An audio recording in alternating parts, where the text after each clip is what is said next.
Merci d'être là pour cette journée sur les directives anticipées que nous allons passer ensemble pour cette première journée, puisque vous savez que la formation se passe en 1 journée et demie. On a fait notre formation autour d'un jeu, donc on va commencer par ça ce matin. On part comme ça? Ça vous va bien? Moi je tire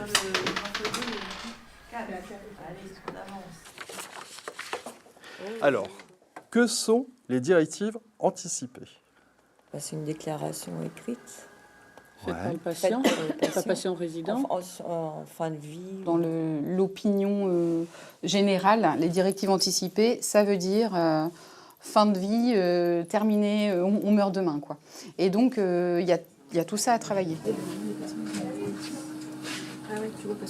À l'arrivée des patients dans les services, c'est vrai que les agents et les professionnels de santé avaient des difficultés à aborder le sujet parce que c'est un peu tabou et d'aborder le sujet des directives anticipées dès leur entrée. Et ils avaient peur aussi de majorer l'anxiété du patient. J'ai passé une commande à la suite de différents constats et indicateurs qui nous montraient que nous n'étions pas bons en termes de recueil du souhait du patient et donc du respect du droit du patient et que c'était une difficulté pour les soignants d'aborder le sujet. On a voulu aborder ce sujet sensible d'une façon complètement inattendue. On a créé un jeu de plateau sur le principe du trivial poursuite. Ça ouvre le champ, ça ouvre la discussion simplement, et puis ça permet de créer aussi un espace de parole.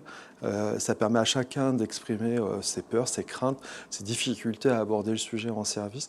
Et collectivement, comment on peut faire évoluer nos pratiques dans l'intérêt des patients pour faire respecter leurs droits. Alors, est-ce que c'est en fin de vie, pas fin de vie? Non, pas forcément. Non, pas obligatoirement en fin de vie. C'est effectivement. Il faut arrêter ces traitements. Voilà, c'est révocable à tout moment. Et c'est surtout, effectivement, l'expression de ses souhaits. S'il n'est pas en capacité de s'exprimer, alors s'exprimer, ça veut dire quoi, s'exprimer? Donc, il y a le verbal, mais est-ce qu'on peut écrire?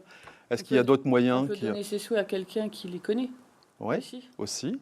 Le jeu fonctionne très bien parce que ça permet de mettre tout le monde sur le même pied d'égalité, peu importe la fonction, le grade. Tout le monde ressort content du concept, puis apaisé, je trouve. Si on se sert de cet outil, on peut apporter plein de choses aux patients et on est vraiment dans notre rôle de soignant. Je vais essayer de leur redonner de temps en temps le point de vue ou la situation du médecin pour nous faire descendre un petit peu de notre piédestal et puis leur montrer que c'est un travail d'équipe. Donc au final, je suis plus là pour qu'il y ait un médecin qui leur dise que le service est à eux, que c'est eux qui sont auprès du patient et qu'ils font partie intégrante du projet.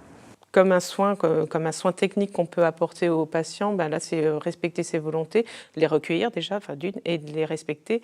Et c'est vraiment dans le projet de soin, on va du début à la fin. Donc c'est vraiment le message, je pense, qui est assez fort de la formation.